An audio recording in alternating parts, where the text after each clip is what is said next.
నిర్మూలనలో భాగంగా పూర్వం ప్రభుత్వాలు ఈ వ్యవస్థను ఏర్పాటు చేసినాయి. స్వతంత్రం వచ్చిన తర్వాత ఏర్పాటు చేస్తే అన్నగారు వచ్చిన తర్వాత మీ అందరికి కూడా గుర్తింపు కార్డులు ఇచ్చి నిరుద్యోగ పరిష్కారం కింద మీ అందరినీ ప్రోత్సహించాడు ఎన్టీ రామారావు గారు. అప్పటిదాకా మీకు సరైన ప్రోత్సాహం లభించలే. ఆ తర్వాత చంద్రబాబు నాయుడు గారు వచ్చాక ఈ పాస్ ద్వారా మీకు అవినీతి నిర్మూలన చేశాడు ఈ వ్యవస్థలో. తాలూకా ఆఫీసు నుంచి తమ్ముడు చెప్పాడు, అక్కడి నుంచి వచ్చే దానిలో కూడా మీకు తరుగులు వస్తుండేవి చాలా కాలం. అది కూడా మీ నాయకులంతా దృష్టిలో పెడితే తూకం కరెక్ట్గా వచ్చి మీకు కావలసిన సరుకు వచ్చే విధంగా చర్యలు తీసుకున్నారు. పీడిఎస్ విషయంలో కూడా పూర్వం ఊరికే బియ్యం వరకే పరిమితమై ఉంటే అన్నగారు వచ్చిన తర్వాత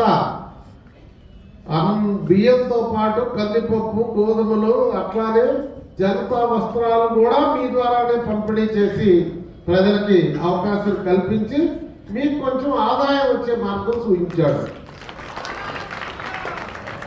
ఇంకొక అడుగు ముందుకేసి చంద్రబాబు నాయుడు గారు వచ్చిన తర్వాత పీడిఎస్ వస్తువుల్ని పెంచుతూ చివరికి రాగులు, జొన్నలు కూడా రూపాయికే అందజేశాడు. ఇది ఆరోగ్యవంతమైనటువంటి ఇవాళ షుగర్ తగ్గించడానికి అన్ని వాడమంటున్నారు కదా, వీటిని కూడా మీ ద్వారానే అందజేశాడు. అంతేకాదు పీడిఎస్తో పాటు నాన్ పీడిఎస్ సరుకులు కూడా పెట్టి అసలు మీ అందరికీ మినిమం ఆదాయం వచ్చే విధంగా చర్యలు తీసుకోవడానికి అన్ని చర్యలు తీసుకునడం చంద్రబాబు నాయుడు గారు. ఈ లోపల దురదృష్టం వైసీపీ ప్రభుత్వం వచ్చింది. వచ్చి మీ వ్యవస్థను పూర్తిగా నీరుగార్చేసింది. నీరుగార్చేసినందువలన మీ ఆదాయాలు తగ్గిపోయినాయి. చాలా మంది మీలో దినసరి కూలీలుగా ఆటోలు తోలుకుంటూ ఎన్ఎంఆర్గా పనిచేసేటటువంటి దౌర్భాగ్య పరిస్థితి సృష్టించింది వైసీపీ సర్కార్. దాంతో మీ అందరిలో కసి వచ్చింది. వచ్చి ఏది ఏమైనా ఈ గత ప్రభుత్వాన్ని మార్చకపోతే ప్రజలకి మనుగడ లేదనేటటువంటి కృతనిశ్చయానికి వచ్చారు మీరు. వచ్చి మీరందరూ కూడా గ్రామాల్లో చేసినటువంటి సేవ ఈ ప్రభుత్వం రావటానికి వెలకట్టలేనిది. మీరు చేసిన సేవకి నేను చేతులెత్తి నమస్కరిస్తున్నా. అద్భుతంగా పనిచేశారు మీరు. ఎందుకంటే మీ అందరికీ ప్రతి ఓటరు తెలుసు, ప్రతి ఇల్లు తెలుసు, ప్రతి పెద్ద తెలుసు, చిన్న తెలుసు, సందు తెలుసు, గొంతు తెలుసు. అందుకని మీరు ప్రభావితం చేయగలరు.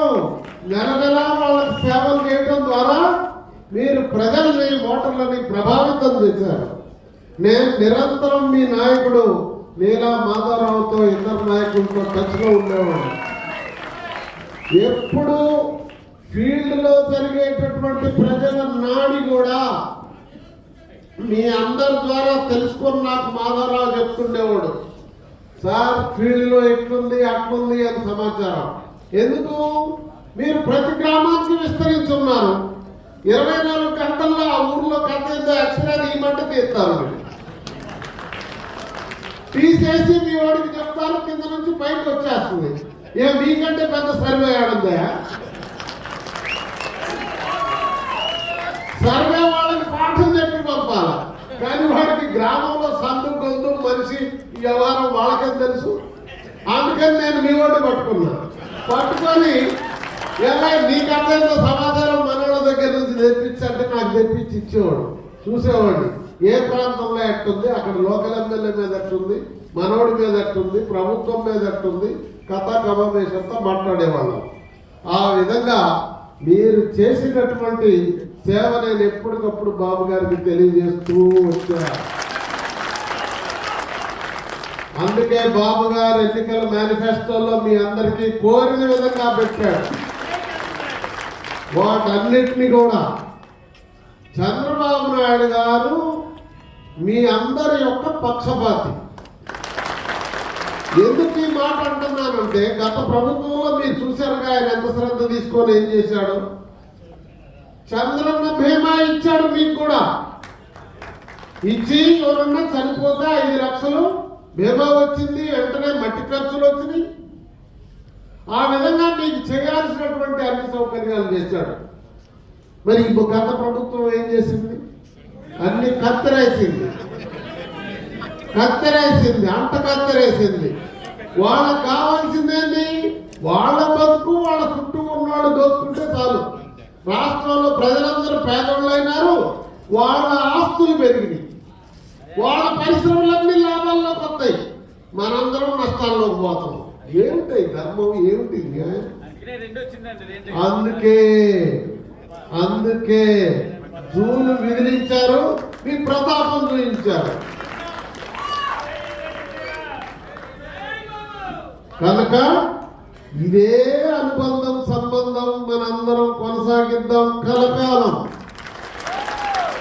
ఈ రాష్ట్ర యొక్క అభివృద్ధి కోసం, మీ అందరి యొక్క బాగు కోసం, మీ పిల్లలందరి భవిష్యత్తు కోసం చంద్రబాబు నాయుడు గారి పరిపాలన 10 కాలాల పాటు ఈ రాష్ట్రంలో ఉండే విధంగా కలిసి కట్టుగా పనిచేద్దామని మీరందరూ సహకరించాలని మనస్ఫూర్తిగా కోరుకుంటున్నా, విజ్ఞప్తి చేస్తున్నా.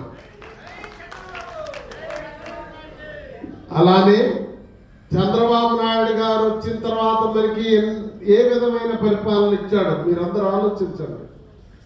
కావాల్సినన్ని కాలేజీలు పెట్టాడు, పిల్లలందరికీ చదువుకునే అవకాశం ఇచ్చాడు, ఐటీ విప్లవాన్ని మీకు దగ్గరకు తీసుకొచ్చాడు.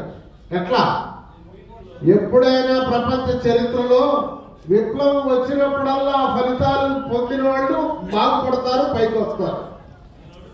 పారిశ్రామిక విప్లవం వచ్చినప్పుడు అందుకున్న దేశాలన్నీ ముందుకెళ్ళినాయి, అభివృద్ధి చెందినాయి. అప్పుడు యూరోప్ దేశాలన్నీ అభివృద్ధి చెందినాయి. వ్యవసాయ విప్లవం వచ్చినప్పుడు అందుకున్న వాళ్ళంతా ముందుకెళ్ళారు, అభివృద్ధి చెందారు, లేని వాళ్ళు వెనకబడినారు. అట్లానే ఇప్పుడు వచ్చింది ఐటీ విప్లవం. ఐటీ విప్లవం వచ్చినప్పుడు చంద్రబాబు నాయుడు గారు ముందు చూపుతో, ఆయన దార్శనికుడు, విజన్, ముందు చూపుతో పనిచేసే నాయకుడు కావటం వల్ల ఐటీ విప్లవం యొక్క ఫలితాలు తెలుగు జాతికి అందాలి మా వాళ్ళందరికీ అని ముందస్తు ప్రణాళిక వేసి హైటెక్ సిటీ నిర్మాణం చేసి ఆయన చేసినందువల్ల బిల్ గేట్స్ ని ఇక్కడికి తీసుకొచ్చి మరి మనకి మైక్రోసాఫ్ట్ ఇట్లాంటివన్నీ తీసుకొస్తే మైక్రోసాఫ్ట్ కంపెనీ ప్రపంచంలో అమెరికా తర్వాత భారతదేశంలో హైదరాబాద్ లోనే పెట్టారు, ఇంకెక్కడా పెట్టలా. దాంతో మిగిలిన వాళ్ళందరూ వరుస కట్టారు. దానివల్ల ఏం జరిగింది? మీ అందరి ఇళ్లలో పిల్లలు ఒకడో ఇద్దరు మొత్తం ఐటీ చదివారా లేదా? ఐటీ చదివి ఉద్యోగాలు చేస్తున్న వాళ్ళు చేతులు ఎత్తండి, చూడండి. సగం పైన ఉన్నారు, పైన కూడా ఉన్నారు. సో మరి ఐటీ చదివి ఉద్యోగాలు చేసే వాళ్ళ యొక్క ఆదాయం కాస్త ఎక్కువే ఉంటుందిగా మనకంటే. ఐటీ రాకముందు కలెక్టర్లు, ఎస్పీలు అంటే పెద్ద ఉద్యోగాలు అనుకున్నారు. ఐటీ వచ్చిన తర్వాత కలెక్టర్, ఎస్పీకి వెళ్ళి చూసేవాడే లేడు. ఈ ఉద్యోగం అయితే టైంకి ఆఫీస్కి పోవచ్చు, టైంకి ఇంటికి రావచ్చు, పిల్లల పాపలతో సంతోషంగా ఉండొచ్చు. ఆ ఉద్యోగం అయితే ఈ నుంచి కొడితే శ్రీకాకుళం పోవాలి, ట్రాన్స్ఫర్ అయితే అటు నుంచి కొడితే అనంతపురం పోతుంది. ఏ ఉద్యోగం అది? అలాంటి దానివల్ల ఇప్పుడు ప్రపంచ దేశాల్లో తెలుగోళ్ళు చాలా ఎక్కువ మంది అయిపోయారు. అమెరికాలో తలసరి ఆదాయం అమెరికా వాళ్ళకంటే ఇండియా వాళ్ళది, ఆంధ్ర వాళ్ళది ఎక్కువ ఉందంట. అంటే మనవాళ్ళు రాత్రి పనులు పనిచేస్తున్నారు, బాగా సంపాదిస్తున్నారు. ఆ సంపద అంతా ఎక్కడికి వస్తుంది? తిరిగి మన ఇంటికే వస్తుంది. మీ పిల్లలంతా మీ ఇంటికి పంపట్లా? అది నా చేతులు